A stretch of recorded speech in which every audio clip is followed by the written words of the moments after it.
Christopher Nolan's film Dunkirk landed this week, and parts of the right did their best to turn it into another episode in the culture wars.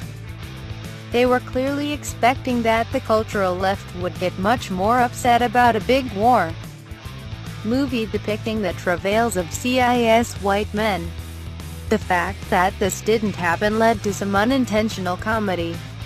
Meanwhile, some of them didn't get what they expected from the movie. It's Saving Private Ryan, and some conservatives found it to be too grim and too much like actual war to count as a celebration of it. Telling poll, not enough women, people of color, in Dunkirk, USA Today complains. Publication, Breitbart. Author, James Delingpole made his name as a climate change troll across the pond. Now he has free rein to take whatever comes into his head and smear it all over Breitbart. Why you should read it. The right is itching for a culture war over Dunkirk. Wouldn't it be fantastic if the left got upset about a celebrated moment in the Second World War? The OPDS would right themselves. Sadly, no one has really come to the party. Delingpole's misfire here is launched on the basis of a single ambiguous sentence in a straightforward, complimentary USA Today review, which notes that some might be upset by the lack of women and people of color in the cast. This casual statement of fact is amplified by Delingpole, and others, into a full-throated PC attack on the Tommies on the beach. But you wonder, as you read, whether their heart is in this stuff anymore.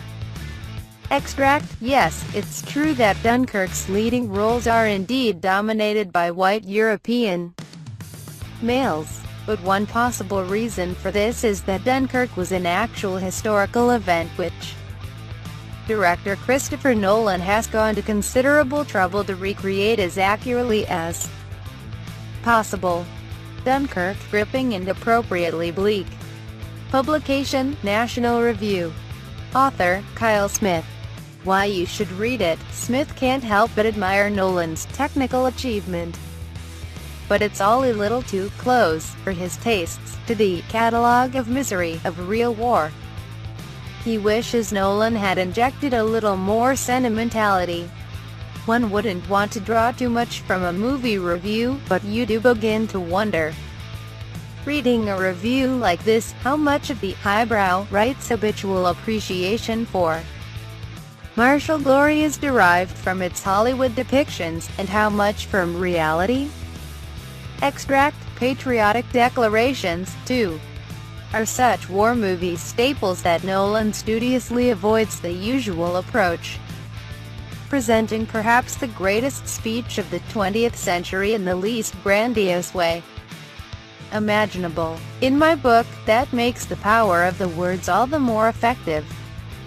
But so grueling is the journey upon which Nolan has taken us that we require more relief than he gives us, more payoff, as the studio suits would say, more catharsis.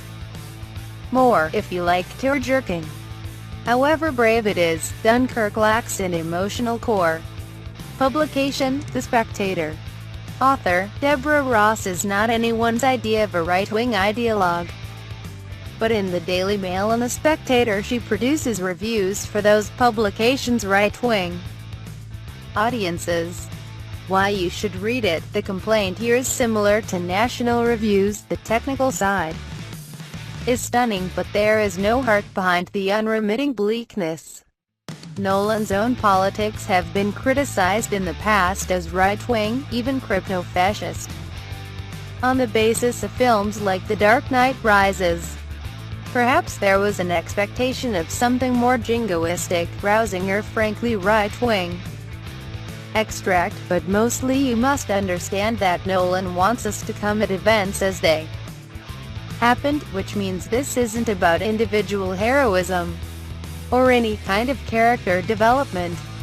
No one carries a letter from a beloved in their inside pocket, for example.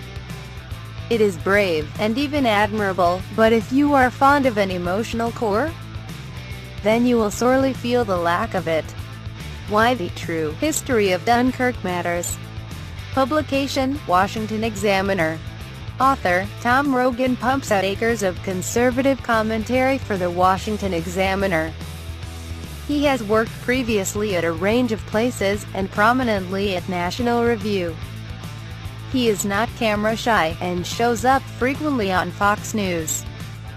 Why you should read it. Rogan, too, tries to make something out of some innocuous remarks and historical ambiguities in reviews from outlets like USA Today and Rolling Stone. Somehow, he takes these reviews of a film about a British defeat and makes them the basis of an affirmation of Middle America and Donald Trump. I guess this is why he gets the big bucks.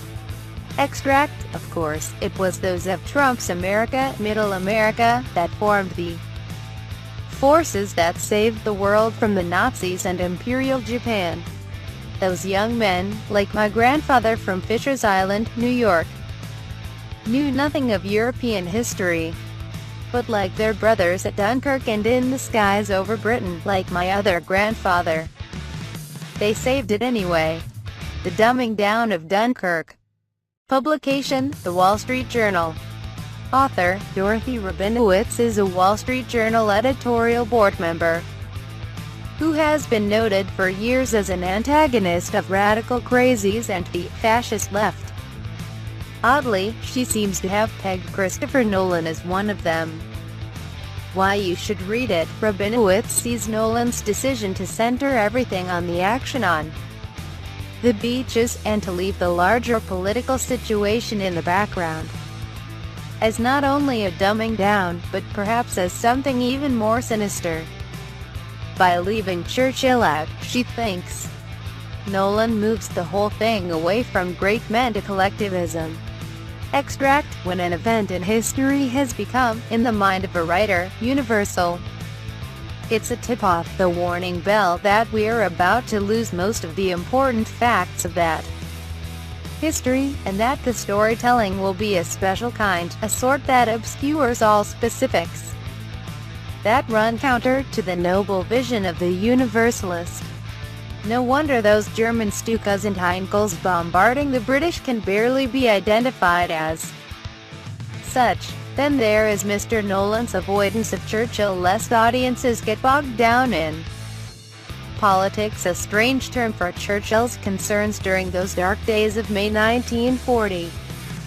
One so much less attractive, in its hint of the ignoble and the corrupt, than communal and universal words throbbing with goodness. Nothing old-fashioned about them either. Especially universal, a model of socio-babble for all occasions.